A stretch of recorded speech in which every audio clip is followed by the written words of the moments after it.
Hi, and welcome everyone to Ethereal Encounters Unveiled. Today we are broadcasting live on the United Public Radio Network and the UFO Paranormal Radio Network, 105.3 on the Gulf Coast and 107.7 FM in beautiful New Orleans. Hello, everyone. Thank you so much for joining us today. Just a little housekeeping before we get started.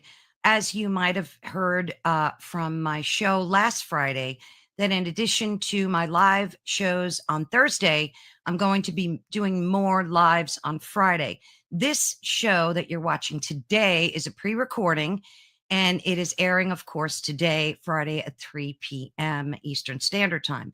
But please do pay attention because not only on Thursday we're going to have lives, but we're also going to be doing them on Friday because we have so many wonderful guests that we want to bring to the network, and I'm scheduling more lives with them. And of course, the pre-recordings are there for folks that can't make the live. So I always like to keep, both slots open for people because there's so many wonderful people, as I said, that we do want to get to. So with that said, thank you again.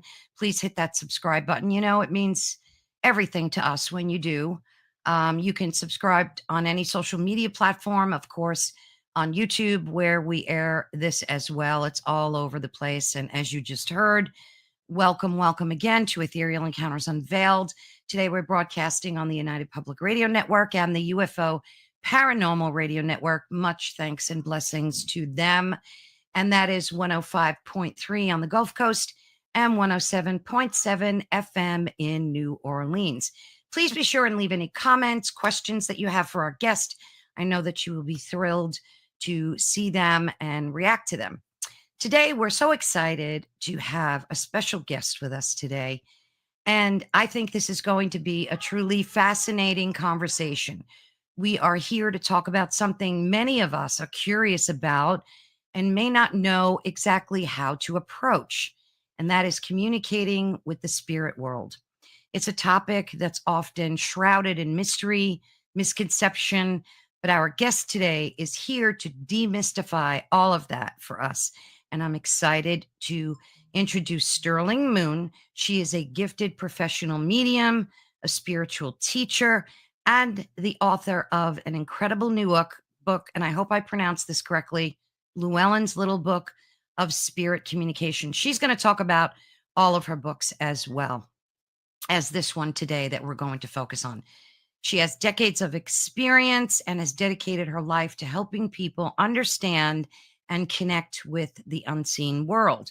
Today, she will share her wisdom, her practical advice, and her insights from this book today, showing us all that with just some curiosity and respect, anyone can begin their journey into spirit communication. So please join me in giving her a warm welcome. Sterling. Hi, Carol Ann. Thank you so much for having me. Oh, it's a blessing, truly a blessing. I loved your book. Loved it. Yeah, it really clarified a lot. Let me get the ticker running so that folks know where to find you. And of course, we're also going to be sharing your publicist's website, correct? Which is, you can repeat the website now.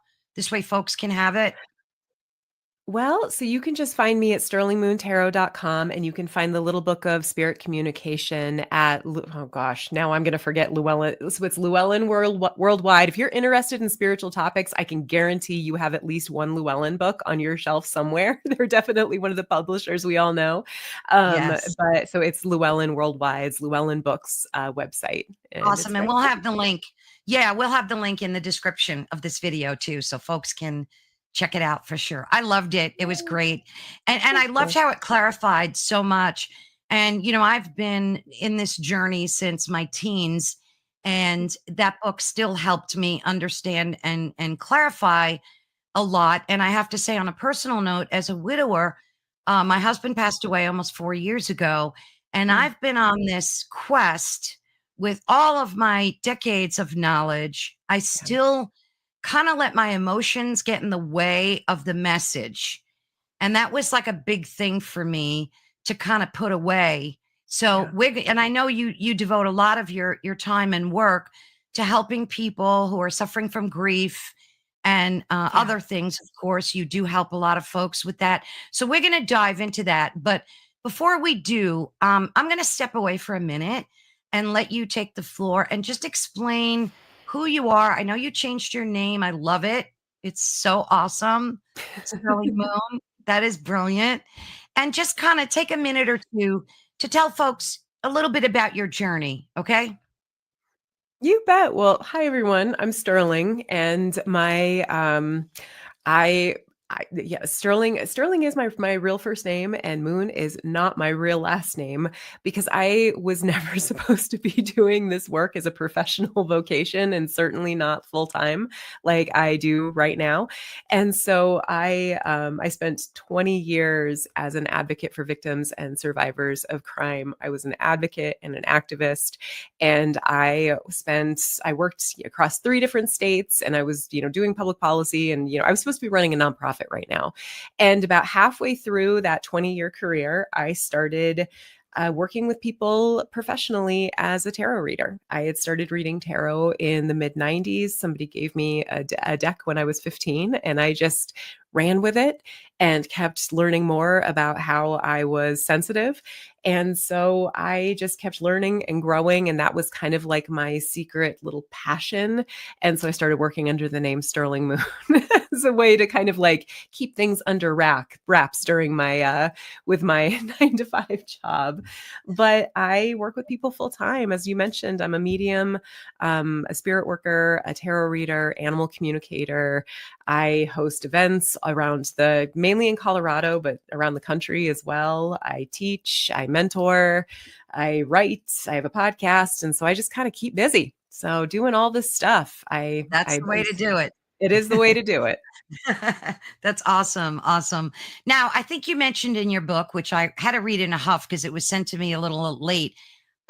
So correct me if I get anything Mhm, wrong. This is from memory. mhm. But you mentioned that after the birth of your son, I think things Yeah. started to change for you. Could you delve into that? I found that to be very interesting. Yeah. So when I was growing up, I think probably a lot of your viewers and listeners, were probably also, and you probably too, you were probably a spooky kid, right? Like we're all spooky kids, and then we grow up to be spooky adults. So Absolutely. I was a Absolutely. spooky, you know, and I just, I'd had little experiences. And I think I see this a lot with my students and with my clients, that I think we're so much more open when we're children because we just are more accepting of the unseen world when we are playful and we haven't been told, no, that's not real, over and over and over again. I have a memory of like seeing fairies when I was 6 years old, Mm, like literally with my eyeballs when I was at summer camp in northern New Mexico. And I would have these like kind of popcorn, I always call them like popcorn experiences as an adult, where I remember I was like at a convention when I lived in Minnesota, and I was at this like, statewide convention for something I was doing for volunteering. And I remember meeting another volunteer, and I said, "Okay, well, it was nice to meet you, Janice." And she says, "Wait a minute, that's my middle name. How did you know my middle name?" And I'm like, "I don't know." And so I would have a lot of those experiences. And I would, have cold, I'd notice, I would just, go into a place and notice, oh, this place feels like it has spirits here, but I never thought much about it. And then I got pregnant with my son. I had had one pregnancy loss prior to that, and things kind of dialed up with that experience.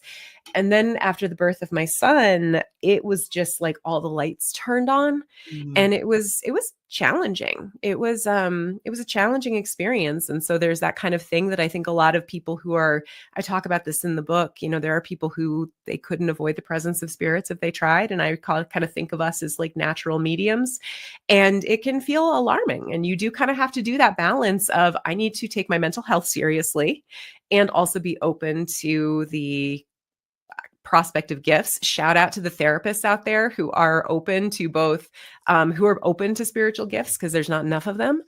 And I just started messing around and going to places that I knew were spiritually active and getting myself into heaps of trouble. And then that's when I started finding my mentors and my teachers Mm. and started taking this seriously. Yeah. And it just has kept evolving from there. Yeah. See, it's all, like your destiny. And if you're lucky enough, you're open enough to follow that path. Mhm. Like I remember back in the day, when I was a teenager, this was frowned upon. Like I remember being about 10 and I took a Ouija board into this cabana where we were members of this pool and I got Yeah. so much trouble. Like I got, that stuff was Yeah. like not okay. It was looked down upon. So Mhm. I had to quell a lot of that within myself because I didn't want to be tagged a witch or whatever people were Mhm. saying at the time. So thankfully now, it's a lot more open to people are a lot more open to it. And then you must find that too, right? I think that some of the shade that you experience is a little bit more nuanced. I talk about this in the book about some of the complicated history of mediumship and particularly spiritualism and the way that the rise of spiritualism was in kind of tandem with the rise of psychical research societies and also Mhm. occult societies like Hermetic Order of Right. the Golden Dawn. And, I think that there's folks, and it's with good reason. There's a lot of history of fraud in mediumship work, but there's Mhm. also some Yeah. pretty shady stuff that you see kind of in some of that early paranormal work that I feel kind of bleeds into where we're at today. Mhm. I think that there's a lot of paranormal, investigators and researchers out there that like the spirit of their dead grandmother could literally walk in front of them and, hand them a cookie and they would still say, not going to buy it, not going to buy it. Right. And Right. so I think I, I am very passionate about talking about spirit communication for that there's some foundational lessons that everyone should know, regardless of how you Mhm. are coming to the Mhm. topic, whether it's through grief and loss. And I'm so sorry about the loss of your Oh, husband. And thank you. Thank you so um, much. and if I may, I remember doing an interview with when I was promoting my first book with Llewellyn a few years ago. I met a wonderful medium named Barbara. She's here somewhere in the Colorado area. And she was saying she'd been doing this for like 50 years. I mean, she's been doing this for so long. And she said that when we lose somebody that's really, really close to us, it's not Mhm. uncommon. It's like our grief kind of puts us in a concrete bunker. And I remember the way that she described it was you have to look for messages from, and her phrase was the weird people. And it's like, you're at the grocery store and someone says something really profound that like was the same phrase that your loved one used to say, or Yeah. they'll share a memory. And that sometimes those are how the messages get through until we're ready Mhm. for it. So I just what you're experiencing is very common. And I'm just so sorry again. Oh, But thank you. Thank you so much. Yeah, I met him when I was just 19 and we mm, were married for over 40 years. So mm, his essence it was yeah. embedded and is still in my DNA. And we would always joke with each other like whoever Yeah. passes first, make sure you give the other person a sign. So like Yes. we had this contract and Yeah. when it didn't happen, I would be like, "Joey, where you Where are you? promised." Yeah. Exactly. But the interesting thing is when I finally let it go and I stopped, Mhm. resisting, I think I made it so dense that I couldn't get through. Something Yeah. was blocking it. And then long story short, one day I was walking my dog and you mentioned this in the book about getting messages from animals and plants and birds Yes. and so I've been living in this community for 21 years and I've never seen a hawk. I see every other kind of bird, Yes. never. And it wasn't just any hawk, it was a Cooper hawk. And those things are huge. They're huge. It almost looked like an eagle, Sterling. So I'm walking my dog and I looked up and this thing is piercing down at me, piercing down from a tree branch. Mm. So I looked up and I'm like, oh my God, I got the chills. Joey, I know you're sending me a message through this hawk. And I said, wait, I want to take a picture. And I took two pictures and I thanked it and I went on my merry way and it just flew off. So I think that, if you just let it go sometimes, is that you're finding Yes. that sometimes, like, talk to us about that? God, it's really hard because I think that when we lose someone that we really, really love, um, it's like I don't want to put like, this has been my experience with grief and loss. It's like sometimes I have felt desperate for a message. And I've seen Yes. that in other people that I work with, where you're just like, I just need, and it's hard too, especially because it butts up against, and this is a word that a lot of people like, particularly in kind of paranormal world, where it's, hey, it butts up into like, matters of faith. Right? Like Yes. like if you truly believe that our spirit, survives the death of our human body, and you don't get that confirmation from someone you love, it just challenges all your worldly beliefs. Yes. And, because I have seen, and I also do think sometimes it might be a protective thing for the person that we lost, because I have seen folks, because there are like also there are also other times where there are people that pass and they are like letting everybody know. Like, I'm still here. Mm. Like, everybody's getting really bizarre signs, like loud signs. But Yeah. then sometimes it almost makes you feel like you've got the spirit on speed dial. And that's not good for us when we're here and we're trying to like navigate what our new normal looks like without them. And I Right. can't imagine that that's good for the spirit too, because I have to believe that. I mean, I've got my theories about what happens to us after we die. And I think our soul is just so much bigger than the suit that we're wearing right now. And so I don't know. And who freaking knows, right? That's the other thing too, is we're not You're going to exactly know correct. until we make that journey ourselves. And That's it's correct. hard. So we just do our Yeah. best. Yeah. One thing that I notice a lot of people that I speak to that want to communicate with spirit have a problem because they're either Catholic or they let their Mhm, religion get in the way, and they think mhm, that because biblically it says not to like speak to mhm, spirit and associate with witches and warlocks and whatever it says, and they have a problem mhm. wanting to make that journey into their spirituality because they're afraid that they're breaking some kind of confinements of their, you know, religion. Something they're going to sin, I guess, against their religion. So, what would you say to people? Because I get that a lot and I Yeah. experience that too. So, Mhm. what advice would you have to folks who kind of conflict those things? Yeah, I mean, I do have a lot of students and clients who have a lot of spiritual wounding from kind of Yeah. their religious upbringing. Now, Yes. I'm baptized Episcopal, but I can count on, I think one hand the number of times I was forced to go to church because my parents and my grandparents were very clear about, you get to decide. And so I feel like I'm able to kind of look at some of those big religions with a little bit more distance than I know some people Hmm. are able to. My husband is, he always says that he's a recovering Catholic. I mean, he still Yeah. kind of grapples with some of his experiences, in that faith. And also, and this is kind of where my background is like a, practitioner of folk magic. If you really kind of trace the history of religions, and you also trace your own ancestry and like where your family comes from, if you go back, you kind of start to see the way that like, you know, religion merged with pagan beliefs and really Yes. old beliefs, and the syncretization that happens between um old spirits and gods and things like that, and saints.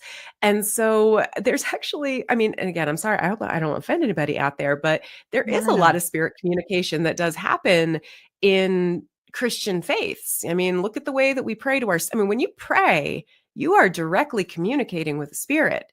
And there are a Mhm. lot of people who claim, my prayers are answered. I feel like I get those messages. You work with saints, you work with archangels, you're talking with those saints about like, hey, Saint Barbara, I could use some protection. My son's a firefighter, Saint Barbara. Absolutely.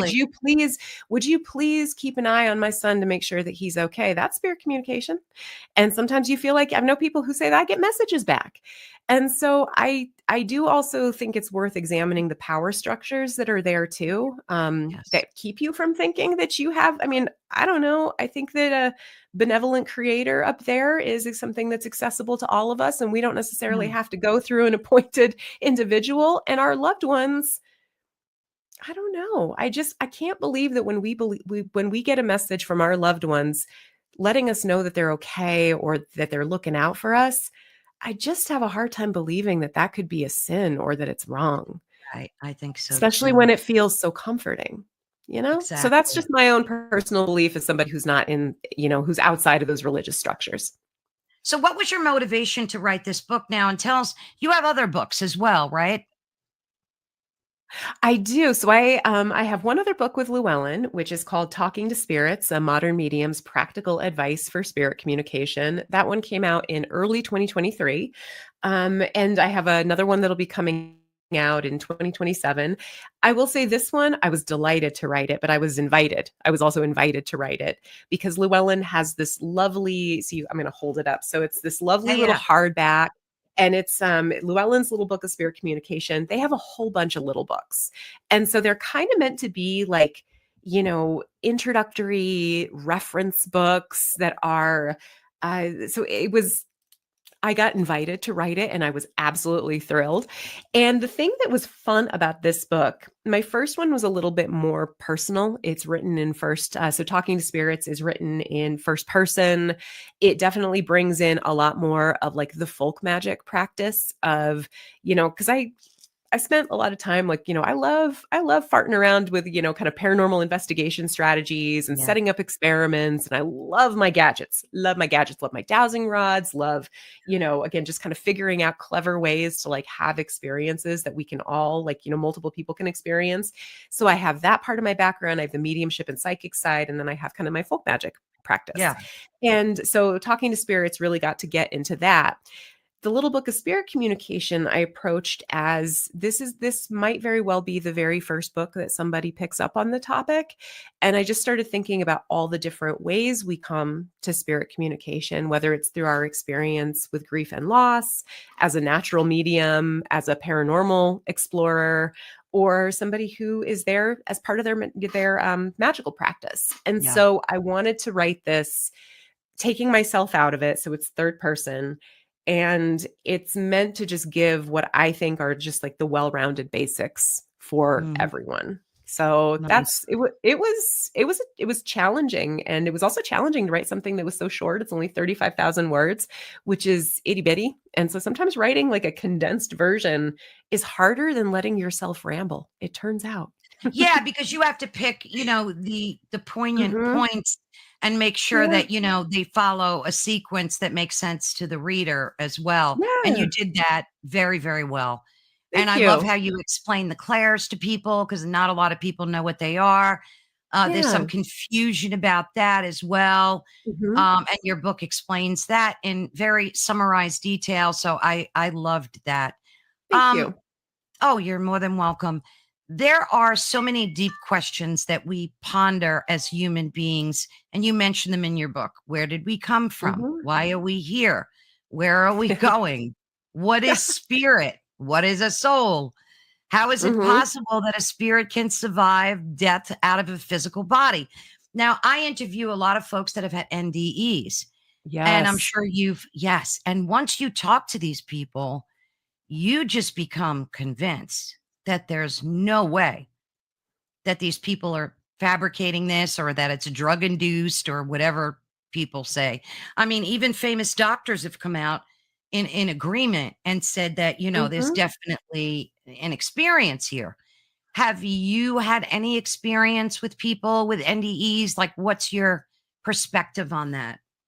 Oh gosh, just kind of the same thing of just having the opportunity to like, listen to stories and talk to folks. Yeah. I actually just had a conversation with a couple of friends who they have an aura photography business, and Mm, it's called Aura Weaver. They have a really cute book that just came out, and Charlie, she had an NDE when she was 10, and she remembers really clearly. And she was 10. She had no idea that there was like a standard thing that people report. yeah, Like there's the tunnel, and there's the feeling of safety, the sense of coming home. And she doesn't, I can't remember if she said she recognized who was there, but she says she remembers clearly getting a choice. Do you want to come home, or do you want to come yes, back now, or do you want to go back? everyone. And so that was she remembers that really clearly. I have another friend, very old friend, who had it was a death experience. She died. Actually, I've had a couple of friends who've had death experiences and then kind of, came back. One of them, she was very like, she really enjoyed math and science, and those were her like topics of choice. She came back and those were more difficult for her, but she had artistic skills that she hadn't had before. Another friend Mm, of mine who had a death experience, when she was brought back, she's a natural trance medium, which I feel like I don't see as much. I see more mental mediumship, which is what and you wow. can kind of do, bring yourself to trance, but there are some people where they just, ego goes to the back seat and spirit just comes through. So it's fascinating. And of course, Yeah, there's always somebody out there who says, well, it's the chemicals in the brain. And, it's just exactly. it's fabricating a reaction. And it's like, okay, dude, most of the time it didn't happen to you. And when you have like, it's not one person says, it's like many people are having the same experience. Mhm. There's gotta be something there, in my opinion. Absolutely, absolutely. Mhm, How do you negotiate? Because this kinda frightens me a little bit, although I mhm, always make sure to clear my path, mhm, and if I'm doing a session where I do wanna communicate, I make sure to close it. But mhm, we hear so much about demonic entities being mhm, tricksters and mhm, tricking us, and mhm. I've heard some horror stories Yeah. where they've pretended to be someone's grandmother, someone's husband, someone's child, and it turned out that they weren't. And then we end up inviting these entities into our home and our space. So, what Mhm, do you do, like, to make sure, especially someone gifted and mhm, blessed as yourself? What do you do to protect your own spirit and your home and your loved mhm. ones? Oh, absolutely. Now, I will say, gifted, we're all gifted, and a lot of this comes with learning, discipline, practice, Yes. and discernment. So that's like the Right. biggest thing. So the way that I was taught, and this is really, I want to give a shout out to my two teachers. My very first teacher was Danielle Battagione. She is based in the Pacific Northwest, and gifted in so many ways. But then my next teacher, who I consider my primary mentor in this work, even though he doesn't, mediumship and kind of spirit, like kind of that spiritist practices, that's not necessarily his bag 100%, but it's a core part of our magical tradition. Mhm. My primary mentor is Johannes Bjorn Gardbach, and he is a practitioner of trolldom, which it's a Scandinavian, a big umbrella term for Scandinavian folk magic, and he's based in Sweden. And so when I was studying with Johannes, one of the first things that he really just got into my mind was how you have to be disciplined over your mind. You have to be really Mm. consciously aware of what's going on around me, what's going on within me, taking Mhm. that, like he calls it inventory. I always think of it as taking a baseline and then doing Mhm. something to get to a neutral state. I think a lot of folks, they jump into spirit communication without really just taking stock of what's around them, without taking stock of their emotional state, whether they're heightened, they're scared, they're sad, they're grieving, and getting to like a fairly objective, like a blank slate, so you can maybe have a little bit of separation between you and whatever it is that may happen, because sometimes not much Mhm. happens, let's be honest. And then there's that, like, once you get through that to that neutral state, you need to do some grounding. And that can look a million different ways, but like make sure you feel strong, that no matter whatever, comes your way, you're going to feel pretty steady on your feet spiritually.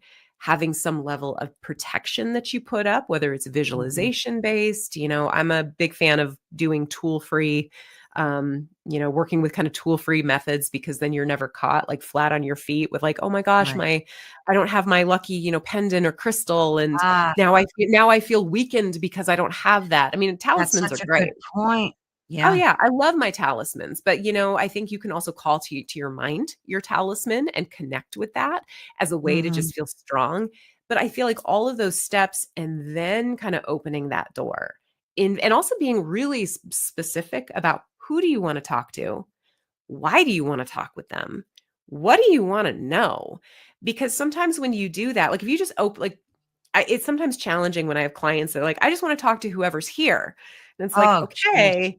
Cause like I have an Yeah. office in a really like spiritually active building. So sometimes we open up that door and I'm like, I know you. You're the spirit that hangs out in the production room of the shop that Oh, I rent jeez. at, you know? And so I prefer a little bit more specificity. And I will say that like if you're getting like weird interactions that you're and sometimes you do get punked a little bit. Yeah. Sometimes you do have to, it Yeah. takes a little bit. You always want to then say goodbye. I see a lot of people that get into trouble because we want to anthropomorphize everything, but I also want everyone to think Mm, about what do we know about like making friends on the internet.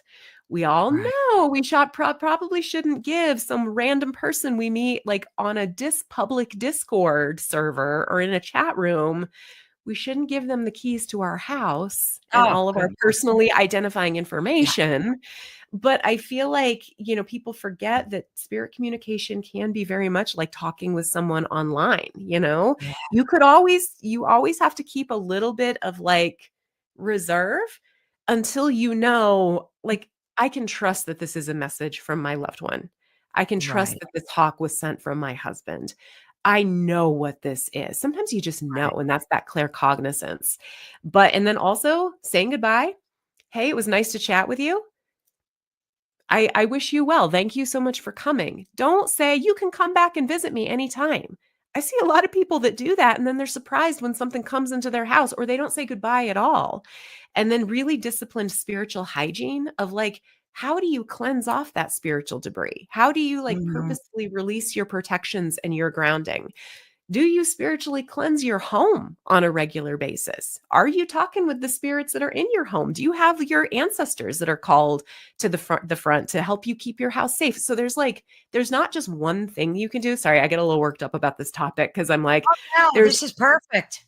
I feel like an ounce of prevention is worth a pound of cure. And if you really what I do is going to be a little higher level than an enthusiast who only does this every once in a while. This is like Yeah. really this isn't how I live my life. But I do think that, an ounce of prevention is worth a pound of cure. Yeah. I will stop my end Yeah. rant.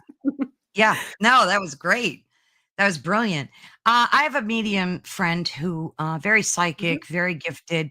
She's mhm, got little kids and she works with mhm, parents to teach how to teach her children because they are also in tune and very high frequency individuals. mhm. Do you do any of that type of work or what's it like with you? I don't know how old your child is, but like, are they at the age where they're starting to say, "What is mommy doing?" Like, and start to get into it? Oh, yeah, and we've had I'm not gonna share my son's business because he's still quite young, Right. but we've had to have a lot of comfort, and we also live in a very spiritually active house, like, that cat came kind of was out of the bag pretty early on, like, and it's, Mm, so we kinda had no choice but to talk about some things, yeah, yeah. it's hard with your kids, right? Because you can be like, so for example, I'm sure this will be put on YouTube. Everybody loves Oh, like Sam yeah. and Colby. Everyone loves Sam and Colby. I like Sam and Colby. They're nice. They do fun stuff. And so Right. my son will be like, "Oh my God, did you see where Sam and Colby went?" And I'm like, "Yes. And would you like to like let's talk about some of the other things and let's talk about some other ways that you can do it?" And he's like, "Oh God, yeah, mom. Yeah, mom." But I still manage to sneak in some things before I get the yeah, mom. And Right. and I have gotten him to commit That's so that, cute. buddy, when you find because I got a lot of fun paranormal gadgets, and so I see him eyeing my toys, my Oh, of my course. paranormal toys sometimes, and I'm like, "Listen, when you are older," and he's also he had his first experience at the Stanley Hotel. I had an annual event that I host in different places every year. I was fortunate enough to have, this event in the lodge library up at the Stanley last year, Oh, and so wow. oh yeah, it was so fun. Like bringing 25 of my mediums because it's a retreat for students who've gone through a program of mine called Modern Mediums. Bringing a team of mediums up to the Stanley and just going for it for like 72 hours. Mm. It was so fun. And I got to bring my husband and son up there to kind of like, scope out the place. And I Yeah, remember my yeah. son saying, I hope I have an experience. And the thing that I love about the Stanley is it really does deliver whatever it is that you're looking Does for. it? It's the best. I love the Stanley so very much. And he had his first experience and he just was so excited. But then he kind of said, he's like, okay, I'm good. I'm good with that. So I guess to answer your question, yes, I sneak in the lessons where I can, Yeah. as Yeah. all parents do with all topics. And sometimes I'm, privileged enough to have younger people that, will find me and to be able to just and they'll ask for some advice, and that feels good to be able to offer maybe some tips that I wish I had had, and you're certainly not going to find on like, Right. and you're not going to necessarily find this stuff on TikTok and YouTube all the time, or Right. you'll find some good stuff, but it's again Right. discernment. Right. Now, for you, Mhm. do you get to visually see spirit, or is it more of an intuitive vibe for you? Because, it differs for Mhm. everybody. Some people see them physically, some just Yeah. vibrate on the same plane. What's it like for you? Oh gosh, it really depends on the spirit. Excuse me. I'm Yep. getting over a cold. I'm trying so hard to Colds, not yeah. cough. So I so this is where it goes into those clair senses, which that's kind of the catch-all term for the psychic senses. But I will also Mhm. say it's not just your psychic senses; it's also your real senses, like your eyeballs, your what you hear, Right. the feelings that you get. Um, I a lot of people who have what we call clairvoyance or clear like inner sight, you almost feel like you get like a superimposed image over, like if I were seeing a spirit in your place, which I'm not by the way, but like if I were maybe like I perceive a spirit that is on that couch behind you, it might be that I'm like I know that there's nothing there that I can see with my eyes, but I can kind of see almost like a superimposed layer in my inner mind. It's kind of like when I'm Ah. thinking of a scene from a movie, or like when I'm reading a really good novel, the way that my brain will make it come Mm. to life in my mind. Now, sometimes I wonder how much we all see spirits like with our eyes and don't Mhm. realize it because they look like people. Yeah. I have seen with my eyeballs at least 2 times that I know of. The first time I was gosh, and this one I'm still like it just is a head scratcher. I was living in Duluth, Minnesota.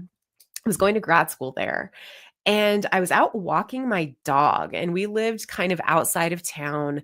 And I was walking down this road that came to a dead end, and I was pretty new in town, and I didn't know it at the time that like where it ended, butted up against the jail. And I remember I was walking my dog and it's 6 in the morning and I see this man and he's walking like swinging arms with purpose. Like he reminded me of like the cop in Terminator 2, the way that he would always walk, like kind of, moving forward. But he was in full navy dress blues. He had the Oh, hat, he had the gloves. I could see the glints of his bars on his blues. And I was so scared. And I mean, one, because it was this, military man that's like rushing, down the road towards me at 6 in the morning sure. in full dress blues. And so I just turned around and Buster and I ran home, and I just sat in my window waiting to see if he would come out because there were a handful of houses down there. I knew most of the people, and I never saw anyone. And it could have Wow. been like maybe a service member that was at home and visiting, Yeah. but also I was like, why are you why are you out at like I don't know, it just was weird. So I've always wondered if that was a sighting. And I had another one where and this was weird because I was in a place that had given me permission to practice. And I remember just seeing this figure with my eyes, and it was about the size of like a grown man, but there were no features. He looked like he was made out of, or they looked like they were made out of like lumpy beeswax. And just, I saw Mm. it was like a figure that was just kind of like that tannish yellow color, kind of Mm. lumpy, but solid.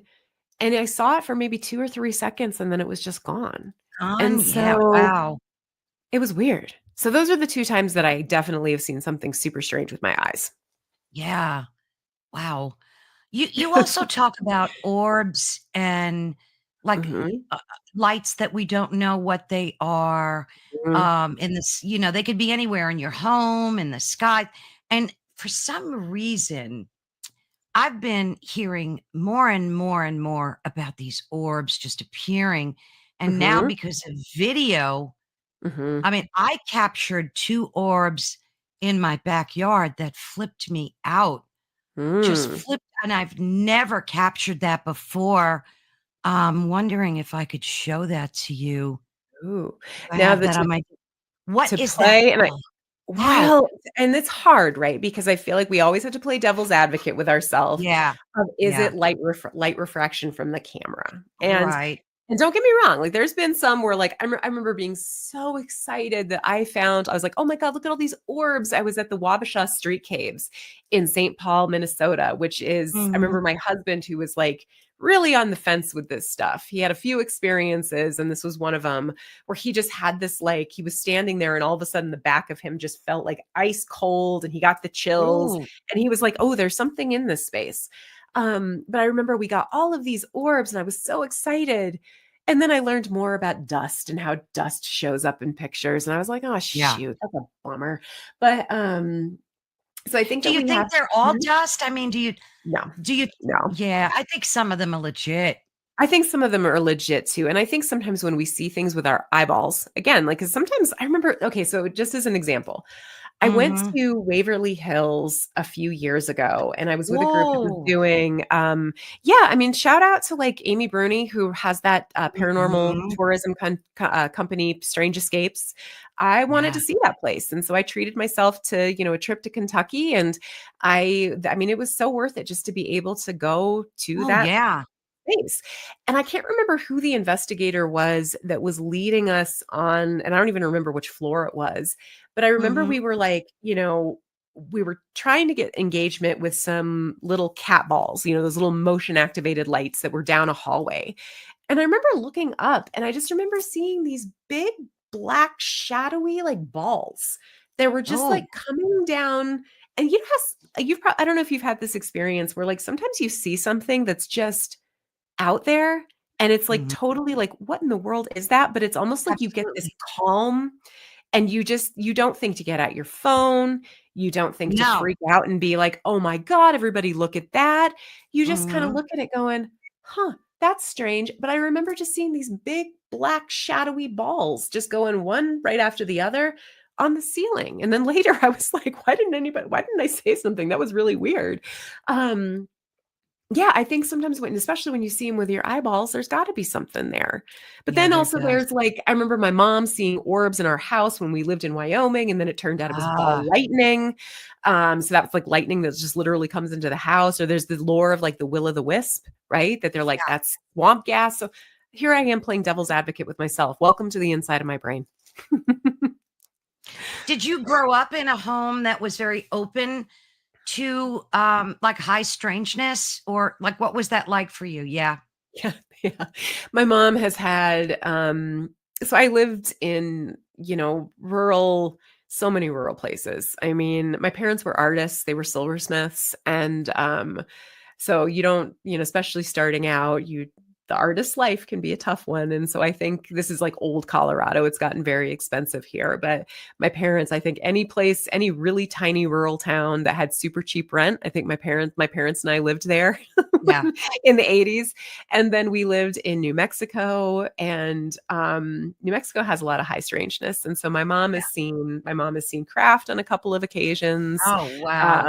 And so yeah, my mom especially, like, we're super into it. My dad has been passed away for 23 years, and my stepdad is he's more of a skeptic.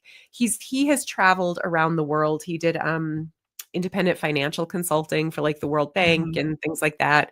And so he's lived in like, oh God, I think he's lived and worked in like 78 different countries. And Wow. so he's really into like the monsters of the world. So he's Oh, really into nice. like cryptozoology, and like my mom really likes, kind of the high strangeness stories. And I kind of, yes, we between our Perfect family, couple. yeah, we kind of, yeah, they're great. And then we have a Yeah. lot of fun. We have a lot of fun. Nice, nice. I'm a big believer in, like, tulpas and egregores, and Agricola, I yeah. think that yeah, that I think that a lot of what we create and see, even when it Mhm. comes to hauntings in your own home, poltergeist activity, and then we've got legends like Slender Man and the Hat Man and all these different types of cryptids. How do you use discernment to know if when you're trying to communicate that you are not creating those things yourself with your own manifesting them? That is a $1,000,000 question. If I'm Yeah. being honest, like, I think it's like having that discernment of. Yeah. And so one of the things that God, I think sometimes it is when you're able to pick up on something that you shouldn't know, and especially when it's something that the person like, and I'm thinking of kind of like one-to-one mediumship sessions, Mhm. Mhm. especially when you are doing a session and like you pick up something you shouldn't know, and it's something that even the person that you're reading for or you're channeling for doesn't know at the time. Mm. I'm going to give an example. So I remember doing a mediumship session for someone who wanted to speak with the deceased parents of her spouse. She had never met them. They had passed away way before she had met her partner, and she had just always wanted to know, like, do you check in on him, or do you approve of like our life that we're building together? And without, because I want to keep, details tight. I remember there were two things. There was one, I saw a specific animal that I was like, I see this animal. This is the color. This is what it looks like. And she says, I don't know if my spouse has had an animal that was like that, but I'll check. And then the other thing was I saw this very, very pronounced physical feature. And I said, did this person have this physical feature? And she's like, gosh, I never saw that in any of the pictures, but I will check with my spouse later. A couple weeks go by, or maybe a few days, and she follows up to say she sends a picture of the animal that they had when her spouse was Oh, a baby. And she also sends me, she doesn't say send a picture, but she does say, turns out this family member had an enhancement that would have maybe given the impression of what you perceived. And so again, she didn't know, I didn't know, but so that kind of wow. situation, so that's like gold, right? Like that's the gold. Um, I think you always have to be careful. And I think it's also tricky too, is sometimes you have to like get a sense of, and sometimes you just do your best, right? Like, is what I'm picking up a psychic sending from the client or the person I'm reading for, or is it an independent message? There's a Yeah. lot of like different, it's tricky, but I do think, man, we create spirits all the time. You know, as Yeah. a we create spirits all the time. I mean, as a magical practitioner, if you've like, you're a witch who's done a little candle, or I'm going to do a little candle spell. I'm going to do a little candle spell candle spell to bring in more money. You're basically conjuring a spirit that's Right. like going to help you fetch more money. I think a lot of I think exactly what you talked about, like, the most famous case is the Philip experiment from Yeah. 1972, the psychical Yeah. researchers in Toronto that purposefully conjured that spirit. It's incredible, but it gives you a lot to think about. A lot to It think really about. does. What was like the most profound um communication that you've had personally? Like with a loved one, anybody that where you were like blown away by it? Have you had one that just sticks out in your memory? God, there's Or so is it just a many. bunch of them? There's so many. I mean, Yeah.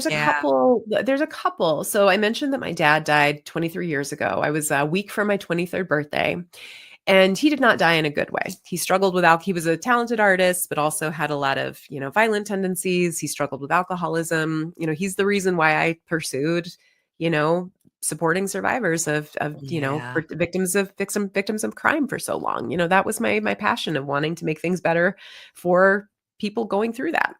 Oh, And so when he passed, I remember I was, and this is way before any of this was, anything I was thinking about or training in.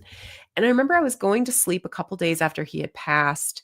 And yeah, that space, like when you're just on the verge of going to sleep. oh yeah. And I just remember seeing his face, like literally just seeing his face. It was like floating in this, like, this dark space, underneath, between my eyelids and whatever, was coming next. And I just remember, he spoke to me really specifically about what he Mhm. needed from me, his expectation, and this is very him, like, I need you to take care of your mother. I mean, just kind of like the normal stuff, but it was so real. And I do remember I did not talk to him. Like he was a bit of a bulldozer when I did start practicing spirit communication more purposefully. And so you don't have to work with your family members. You don't have to talk with every spirit that wants to get your attention. And Right. so there were many years of, if you don't know how to be respectful, we're not going to have this conversation. And I do Yeah. remember having a very clear dream where it was, we were in this space and he was showing me, I'm going to keep this private, but he was showing me what his job is now on the other Okay. side. And I remember him just saying, this is what I'm doing. And I said, okay, I think I'm ready to talk more often. And so that was a big one. I remember the first time I was ever scrying.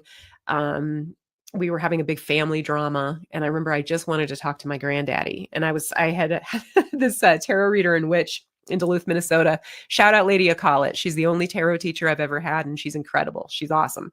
But she's taught me, told me how to scry in a bowl of water. And this is something I did see with my eyes. I remember I was, resting my gaze on this bowl of water, calling to my grandpa. And I just remember seeing granddaddy, like it was like a reflection of him, but it was upside down. And I just saw this Oh, like little shadow wow. image. And he was like pacing back and forth. That was also a profound moment because I think a lot of us want to think that our loved one doesn't, they know all the answers and they've changed and they've totally evolved the minute that they die. That's My not granddaddy true. had my granddaddy had no idea what to do about our family drama. He was as like mixed up about it as we were. And so that was a bummer, but also profound. It was an aha Yeah. moment. Yeah. So yeah, Yeah. there's been many. There's been many. Oh my goodness, I can imagine. Do you think sometimes we can't communicate with our loved ones because they've moved on, maybe reincarnated, and they're just not available? I do sometimes think we Yeah. can't talk to someone and I don't know why. I don't know. I don't know why. Um I mean, I've done really weird spirit communication sessions, only a few, where a spirit will come through and it'll feel like it's the person we're trying to reach, but they'll also talk about like how they're divided, right? Like they're back here. They're back here Yeah. and I'm living, but again, like if you believe that our souls exist outside of our body and like there's part of us that is able to like, can our soul be multiple places at once? Could I be here and somebody's trying to communicate with maybe my incarnation 2 lifetimes ago, and could Yeah. that happen? I don't know, maybe. I feel like I've had that experience. I mean, anyway, it maybe, I don't know, it's wild. It is. You know what else is trippy and like a big part of my awareness is meaningful coincidences. And you talk about that in your Yeah. book. And that to me, I love finding them. Just things that like I Yeah. could give you a quick example. I was Not gonna say, long please tell me, like, I wanna hear some of your stories too. Thank you. Not long ago, I love to buy scratch off lottery tickets every now and then. Oh, yeah, Yeah. absolutely. So I'm in the store and I go to get my usual ticket. The guy knows, he rips it off, and the bottom piece of it ripped from the other ticket. Like a piece Mhm. of it came up. So as he went to hand it to me, I clearly heard a voice. It wasn't like Mhm. a schizophrenic thing. It was my inner intuitive voice speaking to me. And it said, "Don't take that ticket." That was it. Just don't take that ticket. So I looked up at him and I said, "I don't want that ticket." And he goes like that to me. And I said, "No, no, no. Give me the next one. Give me the next one." Because he barely spoke English. He probably thought I was crazy. But so he pulls the next ticket off. And I just felt like this, okay, you did the right thing. So I went in the back to scratch it off, and it was $1,000. Nice. Now That's that was, come that's a on. good I mean, one. That's that's a a good good one. one. That's a good Yeah. one. Yes. Now that to me is a meaningful Heck coincidence. yeah. I Heck think yeah. my spirit guide, somebody was just helping me out that day. And Oh god.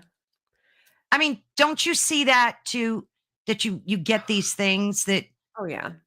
yeah, And I think that we sometimes see it in big ways and sometimes we see it in little ways. I yeah, mean, God, so one of the things that happened to me, and this is a professional thing, but a lot of my business comes and a lot of my community is based through social media. I mean, social media can be a gigantic thorn in our sides. There's a lot of oh yeah, problems, but I've also like I've built I've met some of my best peers and collaborators and friends through particularly Instagram. And so I had this like Instagram account that I had to, God, back when I like was really starting to get established as a professional tarot reader in particular, I was a house reader at a shop that said you got to have an Instagram account, and I'm like, fine. So I started it. It was great. I had it for 7 years. My new book had just come out. I had just gone full time with this work, and we had a really bad copycat problem a few years ago, Oh, where you would yeah. have these folks would like send DMs of like, hello, beloved, I'm drawn to your I get them profile, all the and time. send. Yeah. Oh my God. And so after like, I'd had just a whole rash of them, and I'd report them and all of that. I remember there was this one, Juan Gonzalez. Like I remember it was Sterling Moon Tarot, but the name was Juan Gonzalez. And I remember Juan's profile got to stay, and mine got banned as a copy for copyright infringement. And so I What? lost, so I lost 7 years and that was a good lesson. I mean, the lesson was I Yeah. learned, you don't hang your hat on a platform that you don't have ownership, over. You Right. don't, but also more importantly than all of that. So I had to start from scratch, and I'm like, oh my God, am I going to, what is this going to mean for me? I ended up meeting one of my absolute best friends. His name is Seth Browder. He's a talented medium in Colorado Springs. I met like two like some who are of like my closest friends.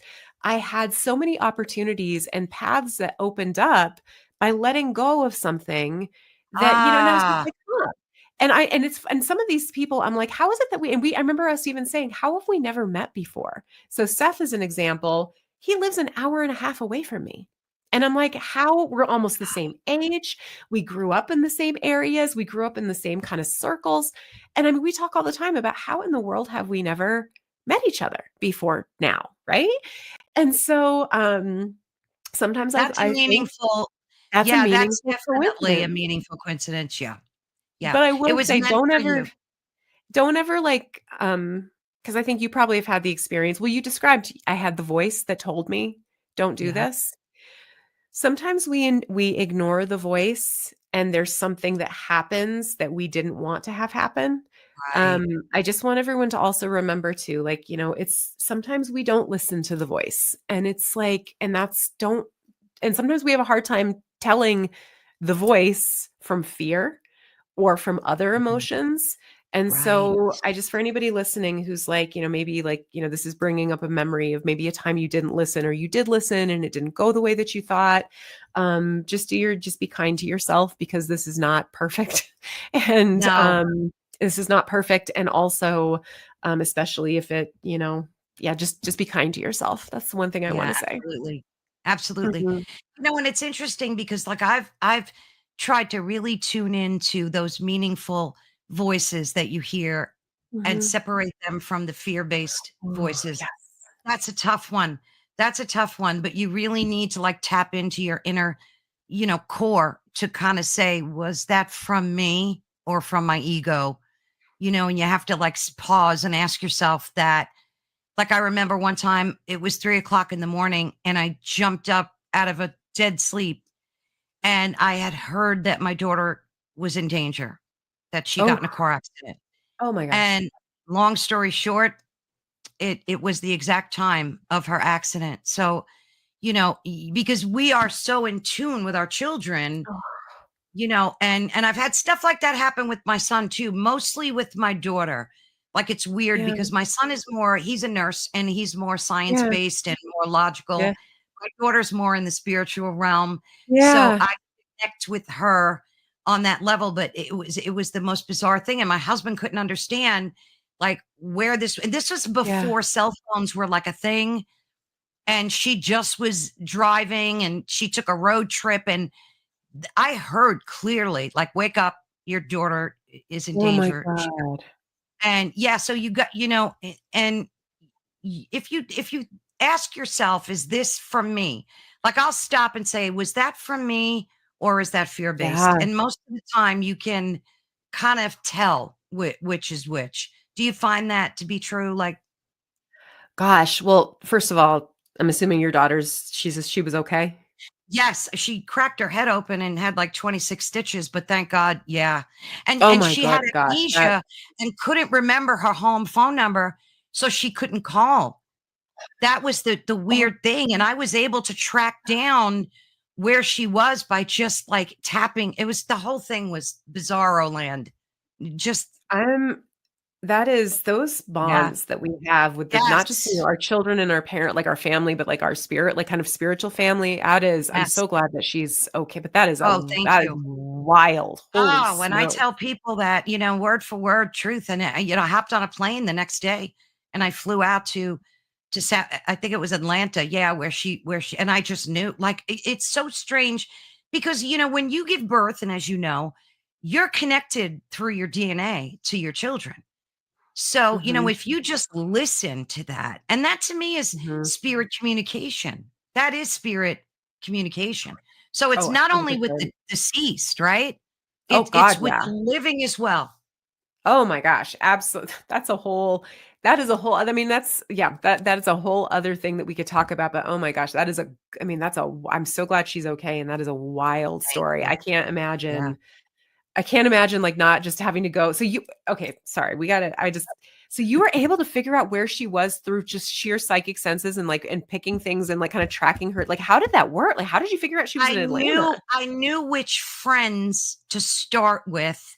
Yes. And it's weird because she had a big circle of friends, huge. Yeah. And I just picked, and the second person I spoke to said to me, "I can't believe that you're calling me because I just heard that Leslie Ann was in a car accident." Like it was the whole thing was from spirit. Oh my The whole god. thing. Well, Yeah. thank goodness because now we have cell Yeah. phones and, like, we can keep oh god, Exactly. that is Yeah. thank you for sharing that. That's a Oh, thank wild you. story. Yeah. So I love the fact that we could connect with the living through spirit. How Yes. many times do people think of someone like this? Happens to me Oh almost my every god. day. Yeah. My sister and I are very close, and Mhm. I'll like go, Patty's going to call me. And 2 seconds Mhm. later, I mean, Yeah. how common, people don't realize spirit communication is not only with our loved ones that have passed, Oh yeah. but with our loved ones that are still here. What's that like for you? And Oh yeah. especially in the work you do, like, what's that like for you? Oh, man. I mean, so one, same with the family. Like, my mom and I, like, we'll call each other at the same time. Like, we drive each other Yeah. crazy, but we also are super tight. I'm an only child. It's just her and I and, like, my stepdad who came later. It's just we're tight. Yeah. And, but, we'll do things like it's not uncommon that we always share we talk on Sundays and we share notes of, like, "What are you gonna make for dinner?" Half the time we're making something that's almost identical. It's like, "Oh Wow. my god, you're making that? I literally made that last night." And, we don't so it's things like that. Or, my husband will just randomly get something very random that I was literally like, he might pick up a concert ticket that I had just heard about and thinking, God, maybe we should, Oh, think about going to that. wow. And I mean, that is, and of course we can pick it apart. Well, of course you both like this band or you like this, but then sometimes it happens in weird ways. Um, and I think it's really funny with my friends that are also, especially my professional spiritual worker friends, because we'll do this like, I have one friend in particular, Lula Desma. She's a conjure woman. She is co-owner of a business called the Cauldron Black in Salem. A really talented oil maker, spiritual product maker. And we'll text each other where we're like, texting each other the same thing at the same time. Or we'll just Oh, kind of wow. like, or, we'll just kind of like, we do a lot of shortcuts. We'll answer each other with things that we haven't fully Yeah. Nice. said. And then all of a sudden we'll be like, did we just mind meld? And we're like, yeah, Yeah. we mind melded again. And Oh, we I do that love all the that. time. And we do that with our animals. How Yes. often do we just look at our animal and we know what they're thinking or what they Absolutely. need? We do that, I think, with the natural world all the time. The way that we feel with nature, I can look at a plant and say, "Oh, you're not happy here." Of course, yes, maybe their leaves are a little wilted or something like that, or it's just like, oh, something just isn't right. Let me go and see how are your roots doing? How are you Gosh, doing here? you've nailed that. I Yeah, just read we a do it all the study time. that plants know when Hmm. you walk into a room within like 200 meters because Hmm. they know that you're their life force, that you're watering them and taking care of them, and they actually perk up and their vibration changes. It's the coolest thing. I mean, it just, we're so connected to nature in more We ways than, yeah. Yeah. Well, my mentor, he always reminds, he hates the world. He hates the word supernatural. I love it when he Oh, goes on the does TED he? Talk. Well, because he says supernaturals, it supersedes nature. It's outside of nature. And he always says Ah, nothing. And this is my foundation with spirit work is I was taught nothing is outside of nature. We are a yeah, part of nature. When we get disconnected from nature, our lives start not being as fulfilled as they exactly. could be. Spirits are part of nature. And when we start looking at them as like other or scary, or we just can like, I don't know, it just helps us to like be a little calmer when we look at these things, Does. It that does. it's like all of these things are a part of nature and we're a part of nature. So let's act right. Absolutely. What do you find are the biggest misconceptions when people want to start communicating with spirit for whatever reason? The Mm, deceased loved one, an aunt, or anybody, like their pet. It could yeah. be anything. What are things that people do that, like out of the gate, that you say, like, no, no, no, don't start that way. Well, I mean, you can do whatever you want because again, like I just have been doing this for a long time, and so I just have like the experience and my own opinions and perceptions. But I always say, do you mess around and find out, and let me know how it goes. I'd love to hear. I do think though the not being clear on yourself. Again, like check in with yourself, like check in Hmm. with like your motivations, check like just. But I also think that's kind of a life thing. I'm like be aware of like your body, your spirit, your mind, I mean, I'm saying this as I look around my absolutely like cluttered and messy and needs to be cleaned office, but like, clean your space up a little bit. It looks Yeah. really good from back here, but like you don't know what's down Yes. here. It's I've been very busy in here lately. Oh my God. But so it's just kind of like that know thyself, know why you're doing this, know have a plan. I think that's Have a just a good plan. idea. I do think that so when it's more like not like it drives me crazy when you do this. It more drives me like when I think about my own past self. I thought that everything was a ghost. So just the spirit of Yeah. the human dead. I think that there's a lot more. Again, the more you get into this stuff, the more questions you have. Like, I Yes. think the one thing that drives me crazy, this is the one thing that I'm like, ugh, stop it is when people think that they know exactly what's going on and they don't have Mm. like an open door to maybe I don't have all the information and being like I hate it when I see and I talk about this in the book. I really get frustrated like when I see magical like people who are like magical practitioners who are like they kind of like joke and giggle at like ufologists or like crypto people who are into like cryptozoology or who and even some of the paranormal work things like that and the way that paranormal folks can sometimes throw shade at like folks and other like I Yeah. don't understand why we silo each other like ourselves and we're We do. so mean Yeah. to each other sometimes and we're not open to maybe what we can learn and there's just this spiritual arrogance. That's the one thing that I get really frustrated with along with and this is when I'm speaking more to people who do mediumship. I think there's a lot of mediums, particularly people who well, not necessarily just people who do this professionally, who lose sight of like how much impact their words can sometimes have. Oh, yes. It really makes me frustrated when I hear of mediums that will go up to somebody in the grocery store and be like, you have a black mass that's hanging around you. And I just thought Oh, I'm a geez. medium and you have a black mass that's hanging around you. And I just thought you should Yeah. know. And then they leave. I have like those people who will come to me and sometimes they're like, somebody told me this 2 years ago and I've never been able to stop thinking about that. Thinking of egregores. What Oh, do you that's think terrible. happens if you go 2 years thinking you've got this demonic or cursed black Oh mass on your my god. shoulder? What do you think happens? You create something. Exactly. Anyway, I guess I do That's have some such things an that I'm like, oh, that is like I love that. That is such an excellent point mhm, because even outside of the spiritual world, we're so mean to each other with words and they're so damn like spelling, they're spells. You can cast spells with words. And people like look what's happening in the world now. We don't need to get into it, but you know what I'm talking about. I know There's so much 1000%. hate Yeah, Yeah. there's so much anger, and it's like the ego is in front of their spirituality. They Mhm. just can't they can't take their ego and just put Just it take aside. take a beat, Exactly. man, and just think about how your Be words might affect somebody, you know? I think that if we absolutely, just yeah. did that maybe 10 per if we every single one of us, myself included, did that 10% more, we probably could change the world. But that's Oh, also it's that so that goes true. beyond even just mediumship, but mhm. Oh, no, it's so true. It's so true. Like, you don't have a sister, but you know how sisters always bicker? They're I just hear. always I hear. yeah. It's like just a built-in bickering mechanism. And it's the silliest thing because you'll bicker and then 2 seconds later you would give your kidney to the other person. Like you never hang on to it. But Mhm. my sister and I made this pact to stop doing that because it becomes habit too. Like just no, you said this or I said that. No, you didn't, that kind of stupid. And Yes. like we forget how powerful our words are.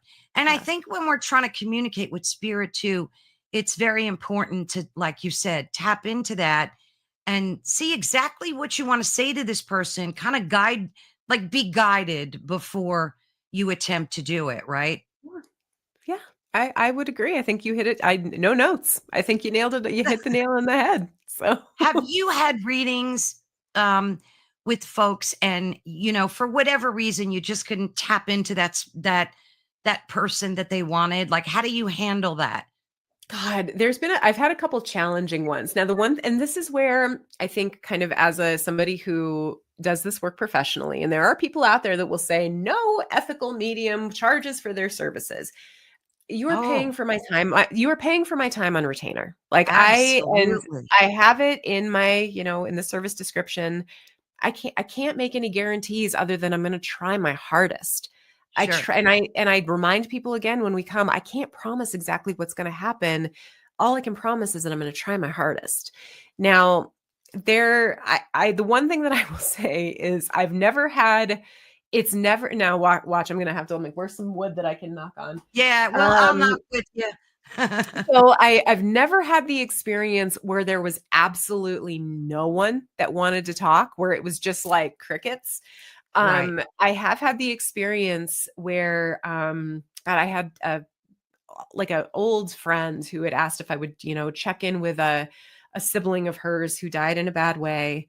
And she was just I couldn't there was nothing. Like I just couldn't reach her. It Yeah. was almost like I was like, I don't think that she's like I don't know if she's not allowed to Yeah. talk. I don't know if she's not allowed to talk with me.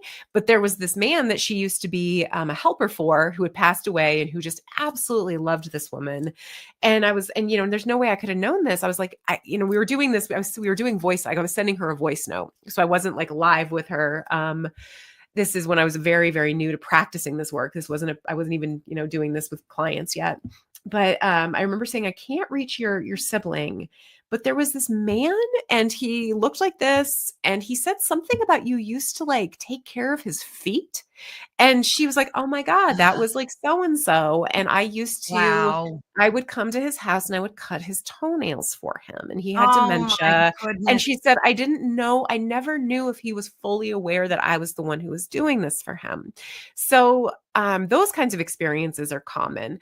There have been times I get asked to speak with a lot of like Lutheran grannies, Midwestern grandmas and grandpas who Yeah. sometimes I get the sense the spirit is like, I don't totally approve of this. So I almost get this sense of like, I don't really like what you're doing here. And Right. I will give you just enough information, but I'm not going to make this easy for you. So that can Oh, be challenging. But when I hit a wall, I'm just honest and I'm like, I'm not yeah. getting much. Is there Yeah. anyone else that you are open to talking to? Or here's who else I perceive? And I'm just not and it's hard. Like it's an ego death every single time I do a session with a client because Yeah. I just say a prayer every single time of Yeah. please may I be of service today. And Right. that's so That's the far best you could do. Yeah. That's the mhm. best you could do. How have tarot cards, like, have they been, I used to, Oh, when I was in my teens, I picked up a deck and I just fell in love with them.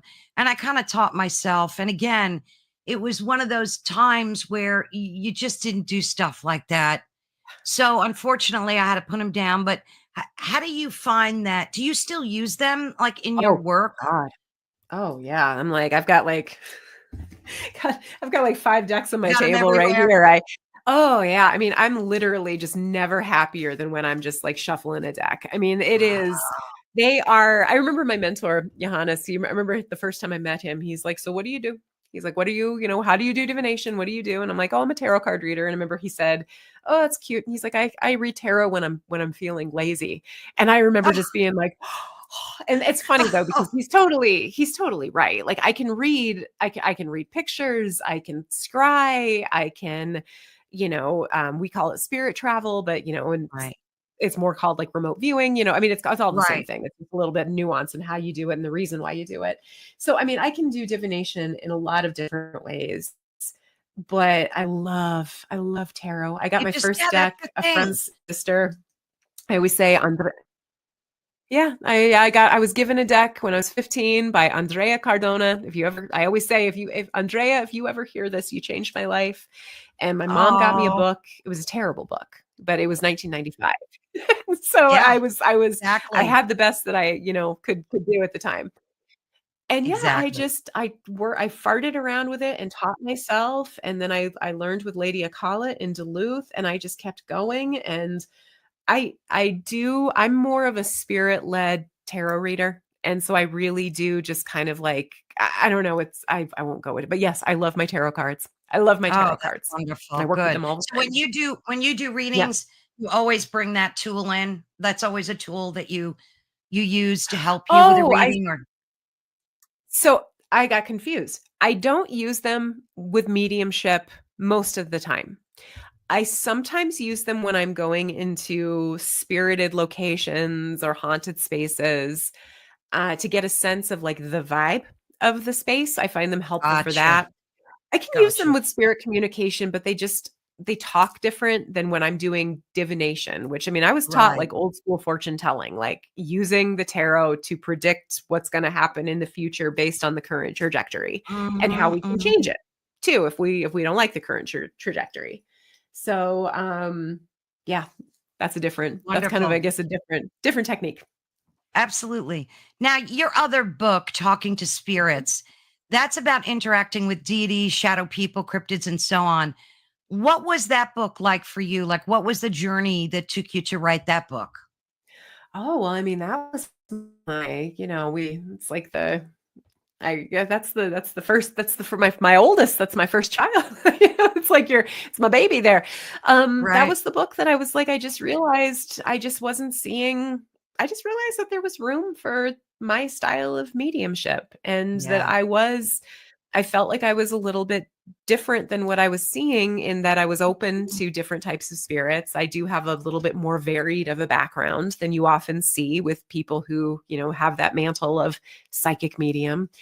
And so I just wanted to be able to break things down and also share my stories. There's a lot of personal stories in there. Mm. Um, and Oh, I gotta so, and read also, that one. well, I gotta I read hope that. I hope you enjoy it. I'm Oh. pretty proud of it. It's been translated into Slovakian first, and it was recently Oh, picked up by wow. a Spanish publishing house in Spain, and so that's been really fun to get to see, like just those words reach Yeah. new audiences. But yeah, but I also have a lot of like bringing. I mentioned the spiritual hygiene, so bringing in like how to spiritually cleanse your home and like talking about Yes. how do you put together a floor wash. How do you like make your own very simple oils? Like, how can you use camphor? Camphor is great. It's like spiritual bleach. Like, so it's kind of Oh, bringing in some of those things too. yeah. I hope by this point most people know that like white sage is over harvested and it's, Yeah. not necessarily the best thing to be using. It's not necessarily respectful to our, indigenous folks in the United States who weren't allowed to use weren't allowed to practice their religion publicly until the late Right. 70s. And so I just think that we need to be a little bit thoughtful about the materials we use. And there's so many other things that we can use. And I was excited to be able to talk about some of those aspects in Talking to Spirits. I Yeah, love I that love book. the camphor. I love the camphor idea. Yes. Camphor's great. Love that. So what are you working on now? What does the future look like for Sterling? Oh gosh, well, I'm telling people about Little Book of Spirit Communication. I am Yep. so busy. I'm writing a third book that will be out with Llewellyn. I'm gonna Nice. sit tight. But for folks who are interested about the intersections of magic and mediumship work, I got you covered with my take coming in 2027. Nice. I teach so many. I've got some great classes that are coming up for. I teach a series called Folk Magic Fundamentals. I teach, classes about the folklore of the fall and how our modern Halloween has evolved. I have a Oh, class on spirit work in the time of the thinnest veil. And so those are all available on my website. I've got some really fun seasonal offerings. Every year I host a retreat for my modern medium graduates called Beyond the Veil Mediumship and Paranormal Weekender. This year we are at the Oliver House in Bisbee, Arizona. And yeah, there was my website. You can join my and I'm mailing list. signing up. Oh, Oh yay! doesn't I'll be like that sending out an email. update. I'll put But my personal. oh, Doesn't there like you my other go. email. There we Oh go. shoot! So But here's yeah, your website. there's my website. There's all the things you can keep up with. All the things. Yeah, down in the what's Uh, new is all the what's new. awesome. So Oh, I have to take yeah, one of these there you go. courses. Oh my I hope you like it. goodness. I love these are so fun. I taught them last year and they were so much fun to put together. So, yeah, I'm busy, which I'm grateful. I'm so grateful to be busy. So grateful to Oh, be you've busy. got so much great info on here. And of course, here's your books. Oh yeah, I Very got my nice. book. You You can know get what's them so on funny? Amazon. I'm a little embarrassed. Little Book of Spirit Communication isn't even on there right now. Whoops, sorry, Llewellyn. But I mean, is it available for pre-order or can folks actually get it? It is available for pre-order. The official release date is October 8th. October. All right, I'm going to make sure I put that in the comments that Thank if they you. go on your website, they can they order it, pre-order it from Amazon, or does it have to be I on your think you can. website? Oh, no, no, no. You can order it through Amazon, and I know that you can order it for sure through bookshop.org or Llewellyn too, as All well. right, great. I'll make sure I put that. What's that date again? October 8th. October 8th. All right. So it's Yeah, coming. It's coming it's soon. coming. It's coming. So Sterling, anything in closing? I know you've got a hard stop. I Um, do. yeah, you have to go and do something important. Anything in closing that you would like to tell our listeners? And before you answer that, I would love to have you back for a live, maybe Oh, I some Thursday love or that. oh, I would. I think it would be great because we get so many people in the chat and they ask I love that. questions and it's fun. It's just a lot of fun. Oh, I love that. Oh my gosh, I would love it. That would be so fun. Oh, Well, first of about all, us. I just want to say thank you. This is like I never kind of know like what to expect coming in, and this was so fun, and I appreciated you Oh, sharing your stories. The oh, only thing thank that I you. would offer is that for anyone who's curious about spirit communication, don't let fear get in the way of you having fun. There Mm, is, as long as one of the best protective things that you can do is just bring a sense of like lightheartedness. And I always love, quoting Greg and Dana Newkirk. They are really famous paranormal researchers, and they have the saying, of don't let curiosity over fear is like one of their catchphrases, and just let mhm. yourself enjoy and have fun and be curious. An ounce of prevention is worth a pound of cure, but just be don't let fear get in the way of you having a meaningful and really interesting experience. There's always a solution, like to anything that feels Yes. weird. There's always a solution. I love that advice. It's so true. Because like I said before, I think our fear gets in the way of so much of our tapping in, to the Oh, yeah. spirit realm, right? You are Absolutely. an absolute joy, Sterling. You Thank you. So are. are And your you. energy, you can feel it right through the screen. Thank you Oh, so much for being with us today. thank you. Oh my gosh. And thank you to everybody who listened. I appreciate it. Absolutely. And I will be in touch. We'll Okay. schedule a live. That'd be so fun. Thank you so much, Thank you. Carolyn. Thank you, sir. Have God, Take care. God bless you and thank you so much. Thank you. Bye-bye. Well, that was an absolute joy. I really thank Sterling. She's an absolute joy. I just feel so connected to her on a spiritual level. I definitely, definitely want to have her back again. And I think a live would be an absolute fun thing to do. So this brings us to the end of this conversation today. And of course, thank you. I can't thank you enough, Sterling.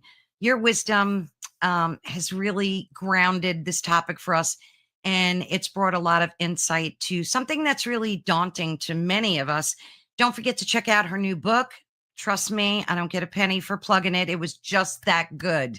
It was excellent, especially if you're into this topic and you want to learn how. I had some screenshots I wanted to share from the book, but she's a little pressed for time today. So next time she comes on, we will, dig a little deeper into it. Thank you so much for listening to us. You've been listening to Ethereal Encounters Unveiled on the United Public Radio Network and the UFO Paranormal Radio Network, which is 105.3 on the Gulf Coast and 107.7 FM in beautiful New Orleans. Please be sure and check us out on all social media. And of course, I thank everyone at United Public Radio. You guys are the best. I love this platform dearly. Don't forget to connect with the multitude of other hosts that we have as well. And God bless each and every one of you. Thank you. Bye-bye.